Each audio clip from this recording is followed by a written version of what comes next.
မင်္ဂလာပါကဲလက်ကျင်ကဆက်လို့ရအောင်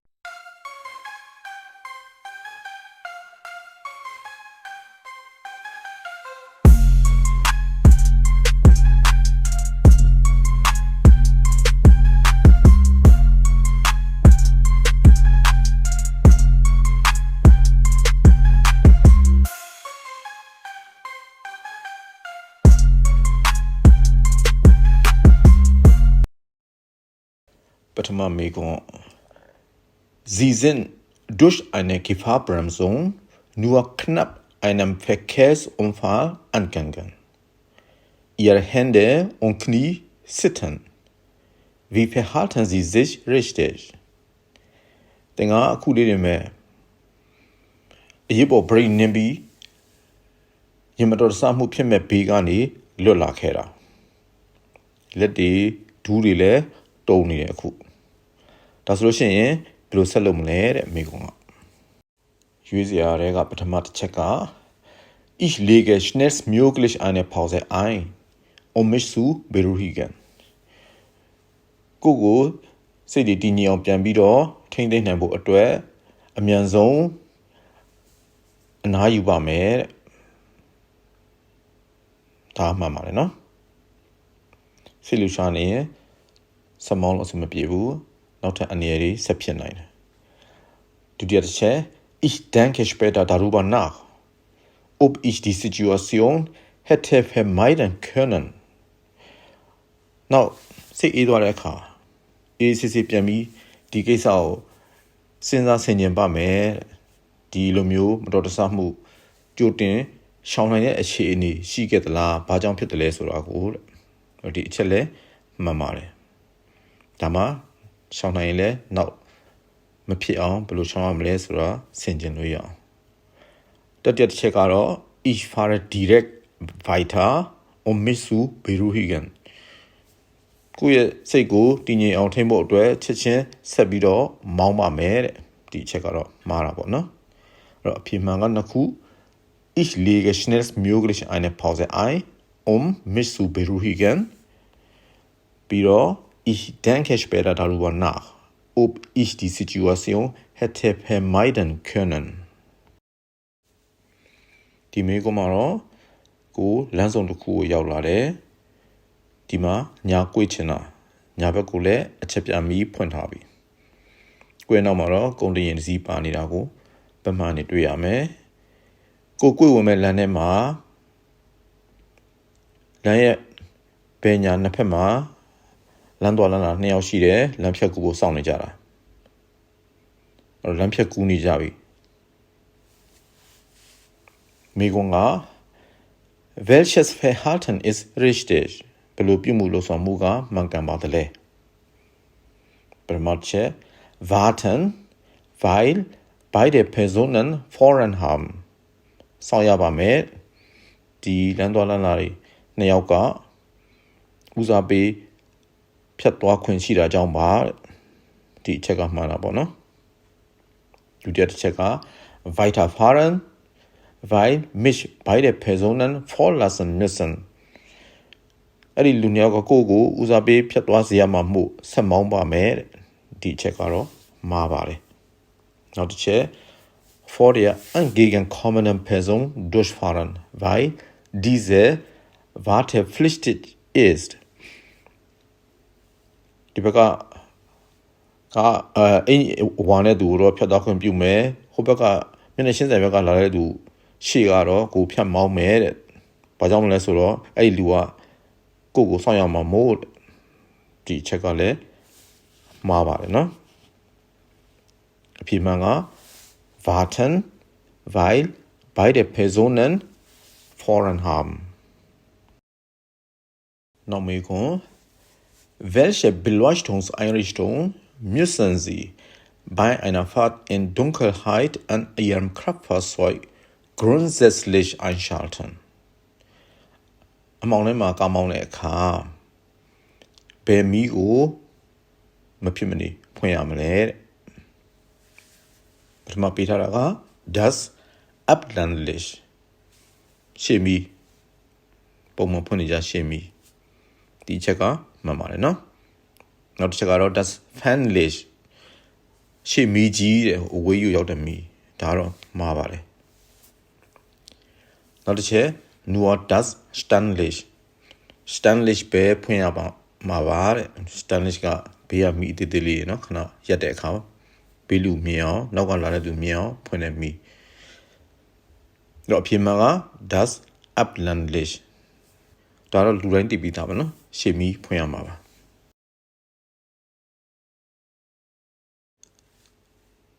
ဒီမျိုးကမှာတော့တရီကန်အနေအောင်အမှတ်အသားနဲ့သတိပေးတဲ့ဆိုင်မှုတစ်ခုရှိတယ်။ဘာကိုသတိပေးတာလဲဆိုရင်တရီကန်ထဲမှာဆက်ကြည့်လို့ရှိရင်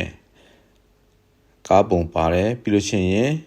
ခဲတွေလွှင့်စင်နေတဲ့ပုံပါတယ်။ဒါဆိုလို့ရှိရင်ဒီလမ်းမှာခဲလုံးတွေစင်နိုင်တယ်ပေါ့နော်။မေကွန်က Wie sollten Sie sich bei einer so gekennzeichneten Gefahrstelle verhalten? ခုလိုမျိုးအနေရှိတဲ့လမ်းပိုင်းမှာတင်နေနဲ့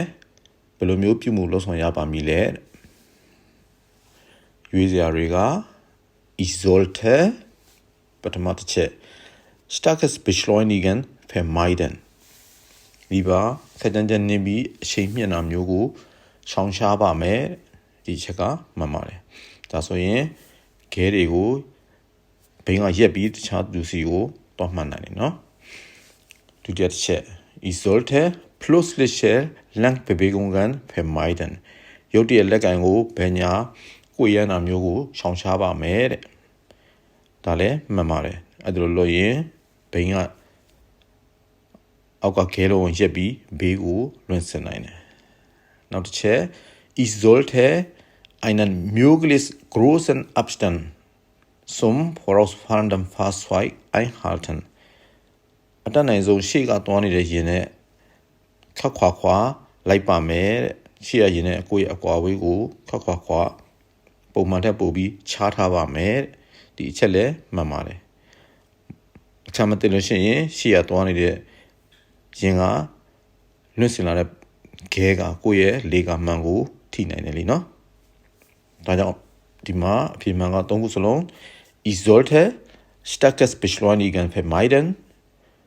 Ich sollte plötzliche Landbewegungen vermeiden. Wieder, ich sollte einen möglichst großen Abstand zum vorausfahrenden Fahrzeug einhalten. အခုတော့ကိုမြို့ပြင်မှာရောက်နေတာတနာရီကီလိုမီတာ90နှုန်းနဲ့ပဲပုံမှန်လေးမောင်းလာတာကိုရှိကိုလှမ်းမြကြည့်ရင်ညာဘက်ရာရောလမ်းထဲကနေကားဖြူတစီလမ်းပေါ်တက်ဖို့စောင့်နေတယ်ပြီးတော့မျက်နှာရှင်းဆိုင်လာတဲ့လက်ထွန်းဆက်တစီကဘဲကွေ့ပြီးအဲ့ဒီရာရောလမ်းထဲကိုဝင်ဖို့ပြင်နေတယ်မေကွန်က Wer darf in dieser Situation zuerst fahren ဒီအခြေအနေမှာဘယ်သူကအရင်မောင်းခွင့်ရှိပါသလဲဒါရရှင်းပါတယ်နော်ပထမတစ်ချက် is selbstကိုယ်တိုင်ကိုကအရင်မောင်းခွင့်ရှိတယ်ဒါမှန်တာပေါ့နော်ကိုကလမ်းမအတိုင်းပုံမှန်သွားနေတာဒါကြောင့်မလို့ကိုမောင်းခွင့်ရှိတယ်အရင်ဆုံးဒုတိယတစ်ချက် der Grüne Traktor အစိမ်းအောင်လက်ထွန်းဆက်ဒါတော့မှားပါတယ်သူကဘယ်ကွေ့မှာဆိုတော့စောင့်ရမှာကိုစောင့်ရမှာပေါ့နော်နောက်တစ်ချက် der Weiße PKW ကအဖြူဒါလည်းမှားပါတယ်သူကလမ်းတွေထဲကနေလမ်းမပေါ်တက်ချင်တာဆိုတော့လမ်းမရှင်းမှသူတက်လို့ရမှာအဲ့တော့အဖြေကIch selbst ကိုအရင်မောင်းခွင့်ရှိတယ်ဒီမေးကမှာတော့ကိုမီ point တစ်ခုကိုရောက်လာတာမီ point ကကိုယ့်ဘက်မှာမီစိမ့်ပြထားပြီဒါပေမဲ့ရှေ့ကိုလှမ်းကြည့်ရင်လမ်းလယ်မှာရဲတယောက်ရက်နေတယ်ကိုယ့်ဘက်ကိုလှည့်ပြီးလက်နှစ်ဖက်ဆန့်တန်းထားတယ်သဘောကကိုတားထားတဲ့သဘောကိုယ့်ဘက်ကလာတဲ့ရင်ကျော်ကိုနဲ့မျက်နှာရှင်းဆိုင်တစ်ဖက်ကလာတဲ့ရင်ကျော်ဒီနှစ်ခုကိုသူတားထားတာအဲ့ဒီတော့မီးပွိုင်စိတ်နေတော်ညာလဲကိုကစောင့်ရတော့မှာဘယ်ညာနှစ်ဖက်ကလာတဲ့ရင်တွေကတွားခွင့်ရှိတယ်အခုအချိန်နေမှာညာအဲ့တော့လမ်းစုံမှာပထမအဦးဆုံးဦးစားပေးကရဲတပ်ဖွဲ့ဝင်ရဲ့ညွှန်ပြမှုရဲတပ်ဖွဲ့မရှိဘူးဆိုရင်မီးပွိုင်တွေကိုကြည့်ရမယ် မီးပွိုင်းတွေမရှိဘူးဆိုရင်မီးပွိုင်းတွေပြတ်နေတယ်ဆိုရင်မီးပွိုင်းတွေမှာတက်ထားတဲ့လမ်းညွှန်ဆိုင်းဘုတ်တွေကိုကြည့်ပြီးမောင်းရမယ်အဲ့ဒါမရှိဘူးဆိုရင်ဆိုင်းဘုတ်လည်းမရှိဘူးဆိုရင် rest for links ညာဘက်ကသူကဦးစားပေးစနစ်နဲ့တွားရမယ်ဒါအခြေခံလမ်းစီကံအခုဒီမှာသူကကိုယ့်ကိုမျက်နှာမူပြီးလက်နှစ်ဖက်ဆန်တန်းထားတယ်ဒါကကိုယ့်ကိုတားထားတာအဲ့တော့ကိုစောင့်ရမှာတော့ဘယ်နဲ့ညာနှစ်ဖက်ကဘယ်ဘက်ကလာတဲ့ကားနဲ့ညာဘက်ကလာတဲ့ဆိုင်ကယ်သူတို့ကအရင်တွားခွင့်ရှိတယ်ဒါပေမဲ့ဆိုင်ကယ်ကဘယ်ကွေ့မှာကားကတက်တက်သွားမှာဆိုတော့ကားတက်တက်သွားပြီးမှဆိုင်ကယ်ကွေ့လို့ရမှာပေါ့နော်မိကုန်းကိုကြည့်အောင် Wer darf zuerst fahren ဘယ်သူအရင်မောင်းခွင့်ရှိတယ်လဲပထမတစ်ချက်တရားဘလောင်းဝဲပိခါပေးကားအပြပါတဲ့ဒီအချက်ကမှန်တာပေါ့နော်နောက်တစ်ချက်က each တဲ့ကိုတဲ့ဒါတော့မှားတယ်ကိုစောင့်ရမှာနောက်တစ်ချက် das Motorrad မော်တော်ဆိုင်ကယ်ပါတဲ့သူလည်းကားပြပြီးမှသွားခွင့်ရှိမှာသူကကိုယ်မှာမို့အဲ့တော့အဖြေကတရားဘလောင်းဝဲပိခါပေး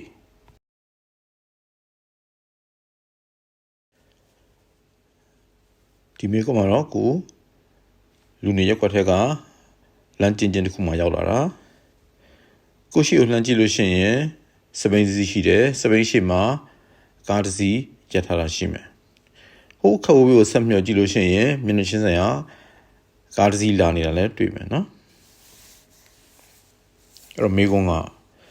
Womit müssen Sie in dieser Situation rechnen ဒီလိုအခြေအနေမှာဘယ်လိုအခြေအနေမျိုးတွေကိုထည့်တွက်ထားရမလဲတဲ့ပထမတစ်ချက် Die Radfahrerin schert nach links aus ကိုရှိရတော့တဲ့စပိန်တမမျိုးသမီးကဘယ်ဘက်ကိုဆွေပြီးဆက်နင်းလိုက်မယ်တဲ့ဒီချက်ကမှန်တာပေါ့နော်သူရှိမှာကားလမ်းပိတ်နေတယ်ဆိုတော့သူအဲ့ကားကိုကြော်ဖို့အတွက်ဘယ်ဘက်ကိုဆွေပြီးဆက်နင်းသွားလိမ့်မယ်ဒုတိယချက်က Die Radfahrerin steigt ab mich vorbei zu lassen အဲ့စပိန်တမမျိုးသမီးကအဲ့နေရာမှာစပိန်ပေါ်ဆင်းပြီးကိုကြော်ဖြတ်မောင်းနှင်သွားဖို့ခွင့်ပြုလိုက်မယ်တဲ့ဒါတော့မဖြစ်နိုင်ဘူးเนาะဒါကြောင့်မှားတယ်နောက်တစ်ချက်က mit Gegenverkehr မျက်နှာချင်းဆိုင်လာတဲ့ယင်တွေကိုလည်းထည့်တွက်ထားရမယ်တဲ့ဒီအချက်ကမှန်ပါတယ်အဲ့တော့အဖြေမှန်ကနှစ်ခု Die Radfahrerin schert nach links aus ပြီးတော့ mit Gegenverkehr ကဲနောက်ဗီဒီယိုမှာပြန်ဆောင်ကြသေးရပါ